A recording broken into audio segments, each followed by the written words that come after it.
What up, what up, what up, what up? This your boy, Gotti. What's up? My first episode of Gotti's Take. You feel me? You know, we gonna talk about NBA. That's what I do. I'm a hooper too, you know, resting my knee up right now. But, you know, it's playoff time, you know. It's the best time of the year, really, other than trade deadline. But let's get to it. Right now, we got, tomorrow night, we got the Cleveland Cavaliers versus the Atlanta Hawks tomorrow for the last spot of the 8th spot of the Eastern Conference. That's to be a good game. Cavs had a good season this year. That's that. They got the Vert, you know, they got Rondo, leadership veteran guard. They got Garland as an all-star. You also got Kevin Love has won a championship. You got Kuro, he's 3-and-D. You know, you got marketing too. He's just stretch the floor. And then on the other side, you got my villain, my inner villain, Trey Ice Trey today. Ice Trey. John Collins, he's still out with injury. I'm assuming we still got Hunter over there. You got Bojanovic, Gallinari, Herter, Capella, Lou Wills. I think he injured. Right, so he got to score. Right now, my pick right now, it's a tough one though. I know Cleveland is they're playing Cleveland in Cleveland, and I'm assuming. I'm gonna go with Trae Young. I'm sticking with my boy Trae Young. Went to the conference finals last year. They didn't have no home court advantage last year, and went to the conference finals. They didn't have enough pieces, but Trae Young put on the show. Trae Young knocked off the damn Sixers with Embiid, Simmons, Tobias Harris, and boys. He knocked them boys off. Nobody expecting that. He definitely knocked off the Knicks. You know what I'm saying? He beat them boys, told them we'll see you in the A and whoop their ass. You know what I'm saying? So I'm definitely with Ice Trey with the Cavaliers. It'll be a close game, but I just feel like the experience for Trae Young and what he does for the team wise, I feel like he's gonna have a big game tomorrow. I feel like he has more shooting around him too, 3-point shooters around him. They're all on, man. It's just not really just Trae Young sets the tone for everybody to pick and roll with, you know, him propelling the bigs. But I feel like now with John Collins out the lineup right now, you still have Gallinari to stretch, you know, pick and pop, and then it's like you got to commit to him. He's swinging to Herder, and you got Hunter on the other side, so. You know, it's gonna be a good game though, but I feel like the Atlanta Hawks is gonna do it. You know, you never know though, but I'm definitely gonna stick with Atlanta Hawks. It's a good game tomorrow. Now, other side we got the Pelicans versus the Clippers for the 8th spot. The winner plays the Suns. When we go back to the East though, the winner of the Cavaliers and the Hawks, they play the Heat for the 8th spot. Goes to them 1 seed. So the West, we got the Pelicans and the Clippers. You know who I'm going with. Yeah, I know they're playing the Clippers at home. Clippers are playing in Crypto Arena. Well, I'm gonna say Staples. Fuck that. I'm not saying Crypto. I'm gonna say Staples. I'm gonna go with the Pelicans because one, they're hungry. CJ McCollum is playing out of his mind right now. He's gonna be a big game. You got the Vasquez kid, got BI. He's on hoop. So they got some pieces. It's gonna be a strappy game. Clippers, I just don't believe in because it's playoff P. Playoff P is, we already know what playoff P does, and you know when the lights are too bright.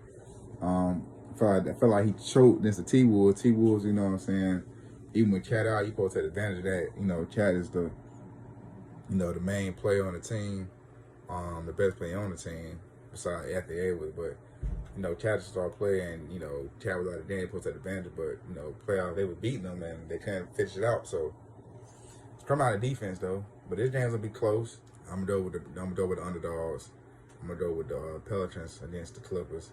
They'll play the Suns. So right now, my predictions for bracket wise, I'm gonna start with that. Well, this is my thing. The series out there I want to watch that's going to be good. My series that I have as a playoffs is that circle right now. The T-Wolves and Memphis series, I'm definitely on tune. That's be one of my favorites. I'm definitely in that one. If Trae Young pulls it out tomorrow, I'm definitely on the rock with the Trae Young versus Miami series. That's going to be chippy. that one right there is gonna be chipping. It's gonna be a lot of trash talking and all that. So it's gonna be real good for that. That's gonna be a good one. That's the only two, and the Brooklyn Celtics series. That's gonna be a good series too. It's not gonna be a big three. It's gonna be really just two dynamic duos, Kyrie and Durant. Then you got Jaylen Brown and Tatum. But the X factor is, the sources say that Ben Simmons is aiming for to play in the dance between 4, 5, and 6. So that'll be really the big thing. Ben Simmons actually, comes back in that series. That's a playmaking. That's defense. That's another person that will guard the best player that KD rests on defense too. So, and that's gonna be crazy. That's gonna be a problem, man. Then you still got Curry on the wing for the shot. You got Kyrie. Have another playmaker, man. So it's gonna be crazy. Like, that's gonna be a good series too, though. That's my series right now. My personal opinion. This is me. I feel like Ja Morant sent snub for the MVP. That's what I feel like. I don't feel like Jokic is for the MVP. Jokic is what? Number 6? Yeah, number 6 in the fucking West. I don't feel like he's a fucking MVP. I don't think that.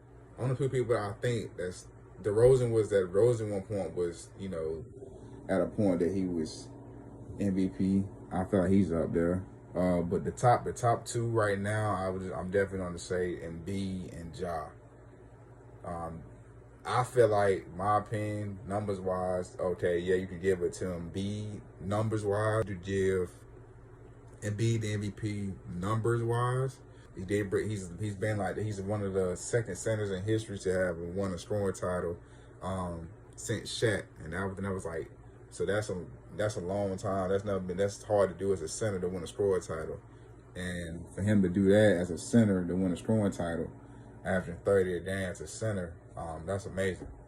So big ups to Embiid, but I feel like the MVP should be definitely to Ja Morant. Ja is this what, third, fourth season? They're number 2 in the West.